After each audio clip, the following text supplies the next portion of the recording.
pouco. Então aqui nós vamos ter que continuar a pé. Deixa eu mostrar o carro. Já andamos bem que não dá nem pra ver o carro.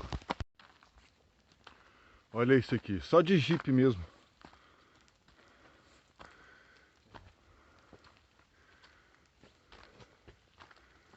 Olha. Não vinha de carro aqui não. Tem que ser a pé mesmo.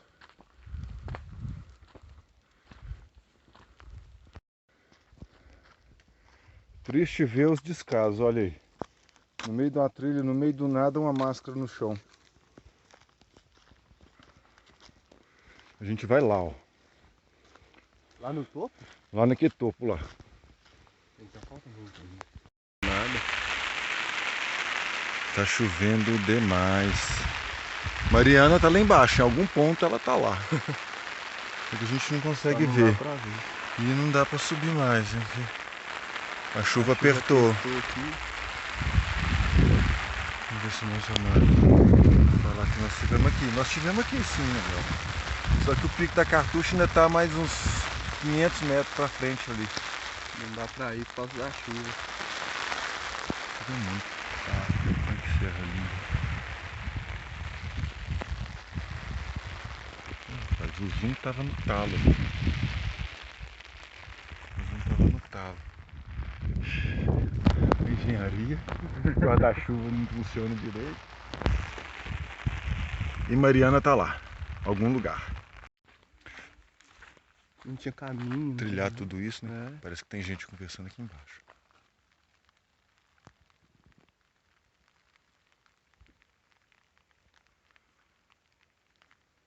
É bicho, né? Fez um barulhinho.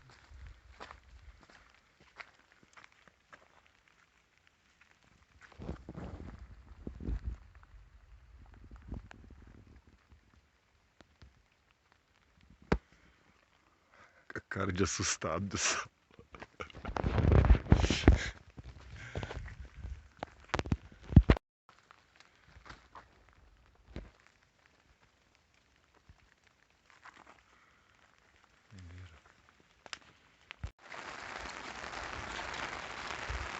Anda, anda e não chega.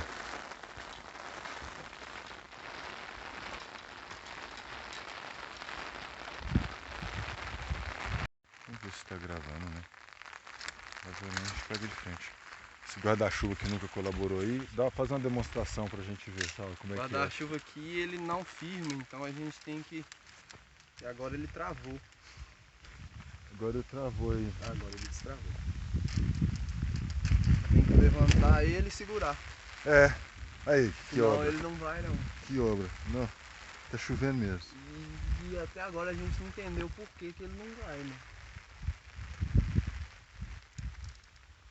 Bora. Missão cancelada. Mas mesmo assim ele ainda deu uma salvada boa. Missão cancelada, não teve jeito de chegar no pico da Cartucha. O carro ficou lá embaixo. Agora é que é a parte mais difícil. Ah, agora é o tobogã, né? Descer. Agora é o tobogã. Não quer ir? Escorregar. E tá apertando a chuva. Ai. Bom, esse vídeo... Vou até virar a câmera, desculpa aí quem tá assistindo. Beleza? E aí, galera? Nós tivemos uma ideia muito divina aqui agora. De transmitir a história que Deus e suas façanhas deixou pra gente. Amém. E nessas histórias, aqueles personagens que tiveram um papel principal na batalha aí do bem e o mal, para deixar o legado deles. E o meu legado hoje, graças ao Pai, né? Eu tenho 3 filhos maravilhosos e 2 enteadas maravilhosas também. E esse aqui é o meu filho, que a gente divide muito aí essa energia de Deus. Amém. O Saulo vai contar para vocês um pouco da história da Bíblia, de Gênesis, né? Começando lá em Adão. Só o básico que eu sei, né? E eu tenho certeza que vai ser um ensinamento muito grande para vocês. Vamos lá. A gente estava falando antes primeiro da série lá, né? É, De Gênesis. a gente tá. Porque eu assisto uma novela, né? Sobre Gênesis. E apesar dela ter algumas coisas que não estão na Bíblia, porque a Bíblia ela não relata tudo. Se ela for relatar tudo, é muito grande pra gente, né? O que ela relata a gente já não consegue entender por completo. E embora a série lá tenha várias adições, né, humanas, da imaginação humana, ela retrata bastante sobre Gênesis. E aí Gênesis começa lá no início, né? É o início de tudo, é quando Deus cria a humanidade ali, cria todas as coisas, cria Adão, Eva. E aí acontece toda aquela questão do pecado, né? Adão deixa Eva sozinha no jardim, ela acaba sendo levada pela conversa da serpente, que é o inimigo das nossas almas, né? Que é o mal. Viu, né, maridos? Não pode deixar as esposas sozinhas, não. Tem homem que às vezes quer Larga colocar a culpa em Eva, lado, né? a culpa não é dela, A não. culpa é tanto que Deus vai cobrar, quando ele chega para cobrar, ele chama Adão. Porque o homem que é o... A Bíblia relata que o homem é o cabeça do lar, né? Não num sentido machista, mas no sentido de proteção. Deus instituiu assim. Tá vendo? Porque o homem representa Jesus Cristo. E a mulher representa a igreja, que é o povo de Jesus Cristo, que é considerada noiva de Jesus Cristo, né? Então o homem representa Jesus, que é o cabeça de todas as coisas. E aí, por Adão deixar Eva só, ela acaba sendo levada, né, pelo inimigo. E depois, como ela tinha uma influência muito grande sobre Adão, ela acaba influenciando ele a também comer do fruto, que não é uma maçã, tá? Tem gente que tem preconceito com as maçãs, né? O fruto vocês sabem o que é. É fruto. O fruto é o pecado. O pecado, é a o desobediência nheco-nheco. a Deus. Mas não é isso aí. Não? Não, isso aí foi instituído por Deus. Ah, então tá Pro certo. casal. A Bíblia fala que isso é um presente pro casal. Olha que né? maravilha. Vamos, gente, aí, ó, aproveitem o casal, reforçar suas alianças com Deus. Através E o amor. disso aí. Ei, opa. É o quiabo aqui, gente. E aí, É um quiabo. Adão isso aqui. gera 2 filhos, Caim e Abel. Caim acaba matando Abel, Deus expulsa ele dali, né, da terra onde eles estavam, depois deles terem sido expulsos do jardim do Éden. E aí Caim vai para outra terra, se casa com uma irmã dele, porque na época só ele tinha outro filho, que é Sete. E aí de Então Sete Caim matou Abel. ficaram os dois. Não, Por- ficou Caim. Você vê que é bem a inveja, né, de Caim. Porque Tô Abel, criando aqui. Abel deu para Deus o melhor que ele tinha, né? E Caim não. E aí Deus apenas chamou a atenção de Caim, mas cresceu no coração de Caim o ódio, né? E é interessante que Deus vê esse ódio, esse pecado crescendo no coração de Caim e alerta ele. Deus ainda diz para ele não permitir que o pecado crescesse no coração dele. E aí ele permite, mata o irmão. E quando Deus chega para perguntar a ele onde estava o irmão, ele ainda é ousado e louco o suficiente para dizer para Deus que ele não era o cuidador do irmão dele. Ou seja, ele respondeu Deus. Deu uma resposta pra Deus. Para Deus, E aí, para quem acha que Deus é É bonzinho o tempo todo? bonzinho, mas tem gente que acha que ele é vingativo, que ele é mau. Ele é justo. Ele é justo, ele poderia ter matado Caim. E ele não matou, ele deu para Caim uma marca para as pessoas não matarem Caim. Então ele ainda protegeu Caim. Você vê, gente, tirar a vida do próximo. E aí, Isso aí é complicado. a gente já tem aí 2 pecados, né? Desobediência a Deus, vaidade, né? Aí depois a inveja, assassinato. E aí, de Caim e de Sete vão surgir a humanidade, né? E aí de Adão, que teve Caim, e Sete. Aí de É o Caim, bem e o mal aí de o novo. bem e o mal. Caim vai gerar os maus da época, que dominaram a terra.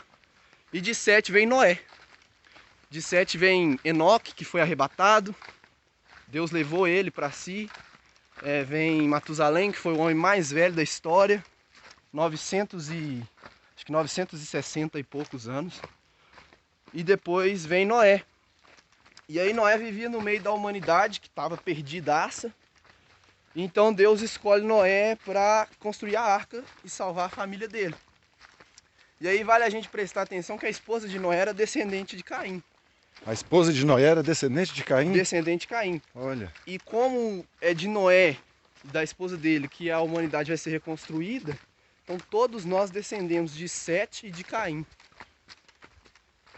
Daí vem o dilúvio, né? Noé já tinha construído a arca, salva ele e a família dele. Então pode-se dizer que na época de... Opa, segura! Na época de Adão e Eva existiam outras mulheres no mundo que Caim teve relações e construiu a sua humanidade, a sua... Não exatamente, porque a Bíblia não relata filhas de Adão, por um costume da época. As mulheres não costumavam ser relatadas Então pode ter nos escritos. existido. Então a mulher de Caim era uma irmã dele, uma filha de Adão. Tanto que Adão, quando ele tem o primeiro filho, ele fala: agora sim gerei um filho homem. Algo nesse sentido. O que dá a entender que ele já tinha filhas mulheres. Dá a entender que ele já tinha filhas mulheres. Já tinha filhas mulheres. Então, antes de Caim e de Abel. Até porque as mulheres sempre foram maioria na Terra. Que legal. Né? Sempre foram maioria. Então, provavelmente... Se elas souberem andar, ter um controle de mudar o mundo para o bem, elas conseguem. Conseguem. E aí... Mas tá difícil, né? Com funk, reboleixo, as mulheradas, tudo... mas vamos, enfim. Vamos continuar na história. Passar devagar aqui, sabe? Tava em Noé, né? Noé. Deixa eu ver por aí onde o senhor tá. Olha isso aqui, galera. Tá difícil a gente até contar essa história com... A gente... Ai! Cuidado. Vamos lá. Aqui é um ajudando o outro aqui. Aí... Se você escorregar, você me leva aqui junto, você sabe, né? Mas pode ir que eu tô... Noé teve 3 filhos, Cã, Jafé e Sem. Sem é o mais velho, né? Eu falei na ordem errada aqui. E Cã era o revoltado da história. Então quando ele sai da arca, esses 3 filhos já tinham esposas, tá? Também eram descendentes de Caim. Quando Noé sai da arca, a primeira coisa que ele faz é plantar uma vinha. Tem uma história das sementes que é deixada por ele, não tem? Opa. Eu acho que se a gente for sem chinelo vai ser melhor, mas vai arrumar uma sujeira. Aqui é só esse pedaço. Eu perdi um. Não teve jeito. Eu perdi até um chinelo. Pera aí, deixa eu passar na frente. Agora... Isso é mais... Eu vou parar esse vídeo aqui e vou mudar para a câmera frontal. Bom, então vamos lá. A gente está em Sem, os filhos de Noé, depois pode? Eu acho que eu fiz melhor com o Tem uma água lá, a gente passa uma água no pé. Noé teve os 3 filhos e quando Noé sai da arca, a primeira coisa que ele faz é plantar uma vinha. Só que ele não sabia que o fruto da uva fermentada podia deixar ele bêbado. E aí, depois que ele faz lá o vinho, ele bebe muito e acaba ficando bêbado. E ali naquela loucura ele tira a roupa dele toda e dorme ali. E aí o Cã vê ele dessa forma. E é onde Cã, ao invés de ajudar o pai dele, zombou dele. Ou seja, já desrespeitou o pai dele, né? E os outros filhos não, os outros filhos foram lá e cobriram ele. E aí quando Noé desperta, né, que ele tem a noção do que ele fez, do que o que ele fez gerou para ele algo constrangedor, né? Ele vai ali provavelmente questionar os filhos dele e ele acaba amaldiçoando Cã por conta do que Cã fez. Por não ter o ajudado, por ter tido uma atitude dessa forma com o pai dele, né? E aí da geração de Cã vem várias pessoas, a maioria das pessoas ruins. Já da geração de Sem vai vir Abraão, vai nascer Abraão, que era filho de Terá. E Abraão, para quem conhece um pouco da Bíblia, é o pai na fé, né? É o pai da fé. Principalmente os judeus e cristãos tem Abraão como uma referência. Ele foi chamado de amigo de Deus, né? Então era um cara que tinha uma fé tremenda. Deus... Até mesmo na ciência que a gente estuda sobre cultura religiosa, eles falam que ele foi o pai das religiões, porque as primeiras religiões surgiram dele, né? O islamismo, o muçulmano e o cristianismo. O judaísmo. O povo hebreu. Justamente, o povo hebreu. E aí, Deus promete um filho para Abraão e Sara. O filho seria de Abraão com Sara, que era sua esposa. Mas Sara, ela acaba desacreditando, porque ela era estéril e já tinha idade muito avançada e nunca tinha tido um filho. Então ela dá a Abraão a sua serva Agar para ela gerar um Espera aí, filho com travou Abraão. aqui. Repete a parte de Sara. Abraão se casou com Sara e Deus prometeu um filho para os dois. Um filho do casamento dos dois. E aí Sara acaba se apressando, porque ela já tinha uma idade avançada, ainda não tinha tido filhos, ela era estéril. E ela entrega a Abraão a sua serva Agar para gerar um filho com Abraão. É de onde vem Ismael, que foi um dos maiores líderes da época dele e gerou vários povos, né? Inclusive o senhor falou aí agora, os muçulmanos descendem, se eu não me engano, de Ismael. Mas Deus cuidou de Ismael. Deus disse a Abraão que deveria se afastar do filho dele, porque não era o filho da promessa. Mas lá no deserto Deus cuida de Ismael, envia um anjo para proteger eles. E aí Deus dá finalmente a Abraão e Sara o filho da promessa, que é Isaac. E aí de Isaac vão vir dois filhos, que são Esaú e Jacó. Esaú, embora eles sejam gêmeos, né? Esaú foi gerado primeiro. E ele tinha ali não tem. As bênçãos da primogenitura, quem recebia era ele.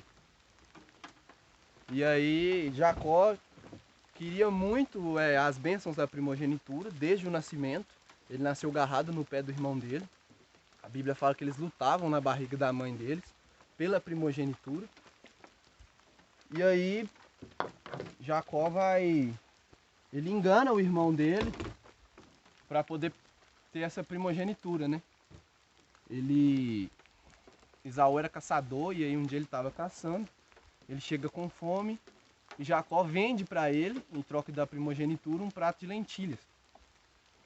Aí ele pega a bênção do pai e Esaú se revolta contra o irmão. Então Jacó, para salvar a vida dele, foge. E aí ele vai para a terra onde Labão morava. Labão, se eu não me engano, era parente da mãe dele. Ou era do pai mesmo, eu não lembro. E Labão tinha duas filhas. E aí Jacó se apaixona pela filha mais nova. E Labão promete a mão dela em casamento em troca de 7 anos de trabalho. Jacó teria que trabalhar 7 anos para Labão, para depois ter autorização de se casar. E aí Jacó trabalha 7 anos e é enganado pelo sogro. O Labão dá para ele a filha mais velha. Ele se casa, consuma o casamento. E depois tem que trabalhar mais 7 anos para casar com a mulher que ele amava. E ele trabalha mais 7 anos por isso. E a partir daí vão surgir as 12 tribos de Israel. Jacó lutou com um anjo em troca de bênção. Vocês verem que Jacó era um cara bem valente, né? Ele lutou com um anjo. A Bíblia fala o anjo do Senhor. E geralmente quando a Bíblia cita esse termo em maiúsculo, está se tratando de Jesus, né? Então muito provavelmente Jacó lutou contra Jesus. Não que ele tenha vencido, mas ele não deixou o anjo subir. O anjo era Jesus. Provavelmente sim. E o anjo ia para subir, para ir embora, e ele agarrava no pé do anjo para não deixar o anjo ir embora enquanto não o abençoasse. Então o anjo o abençoa, fere a coxa dele, ele ficou manco para o resto da vida. Mas a partir dali Deus faz uma aliança também com Jacó. Primeiro Deus quebra o orgulho dele, né? E faz uma aliança com ele, assim como tinha feito com Abraão e Isaac. Eu esqueci de citar, mas a aliança de Deus com Abraão é que a descendência dele seria tão grande que ia povoar toda a terra. E que dele surgiria o povo de Deus, o povo escolhido de Deus, né? Para abençoar todos os povos da terra. Aí de Jacó surgem as 12 tribos de Israel, que são 12 filhos que ele teve. Desses 12, apenas 2 são filhos da mulher que ele amava. E um deles, que é José, era o filho favorito de Jacó. E aí, por conta disso, despertou uma inveja no coração dos outros irmãos, que tentaram matar ele, mas o irmão mais velho não deixou que matassem ele. Na verdade, foi Judá quem não deixou que matassem ele. E aí tiveram a ideia de jogar ele num poço e depois vendê-lo para ir para a caravana que ia para o Egito. Aí José chega no Egito, vai trabalhar como servo. Ele trabalhando ali como servo na casa de Potifar, Deus começa a prosperar sobre a vida dele. É interessante que José tinha um dom que era de interpretar sonhos, e Deus tinha dado para José um sonho, que ele que o feixe de trigo dele estaria um posto acima do feixe de trigo dos irmãos. Ou seja, ele iria governar sobre os irmãos dele. E por ele ter contado isso, né, justamente os irmãos se revoltaram. E aí José, na casa de Potifar, começa a crescer e se torna administrador de tudo que Potifar tinha. Porém, a esposa de Potifar tenta agarrar José à força, né, porque ela achava ele muito bonito e tal. E aí José, ao invés de trair o seu senhor e trair a aliança que ele tinha com Deus, ele corre, ele foge da mulher de Potifar. Coisa que a maioria dos homens não faria, né? Mas Correria para cima. Correria para cima, mas José tinha um propósito maior que isso, Amém. Que era o propósito de Deus para a vida dele. E aí ele foge dela, só que ela mente e diz que ele tentou agarrá-la. Então José é preso. E na prisão, Deus continua prosperando sobre a vida dele. E ele se torna administrador da prisão. E é onde Deus começa a agir na interpretação de sonhos. Há um dia em que o padeiro e o copeiro do rei, eles estavam presos. E eles têm 2 sonhos, cada um tem um sonho. Eu não me recordo quais são os sonhos. Mas José interpreta esses sonhos. E os sonhos significavam que o padeiro iria morrer e o copeiro seria restituído ao cargo dele. E aí quando José interpreta esse sonho, ele diz para o copeiro para falar com o rei quando isso acontecesse, né? Só que o copeiro se esquece. E aí, muitos anos depois, o rei tem um sonho e ele procurou vários magos, vários místicos ali da terra para interpretar esse sonho lá no Egito, mas nenhum deles conseguiu.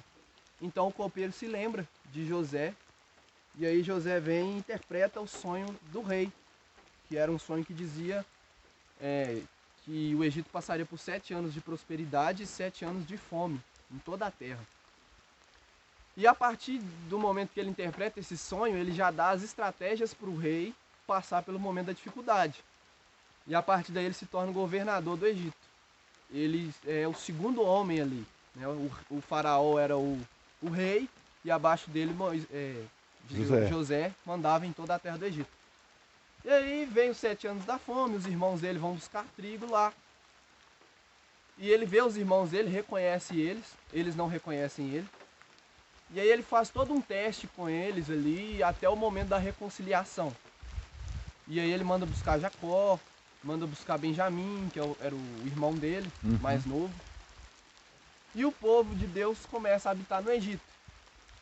E aí o povo de Deus começou a crescer, as gerações passaram. E chegou um momento em que o faraó já nem conhecia mais a história de José, nem sabia quem José foi. E o povo de Deus estava crescendo muito, o povo de Israel crescendo muito. E ele teve medo do povo de Israel ser mais forte que os egípcios. Então ele manda matar todos os primogênitos dos hebreus. E é onde vem a história de Moisés, né? Aí começa a história de Moisés. Aí começa a história de Moisés.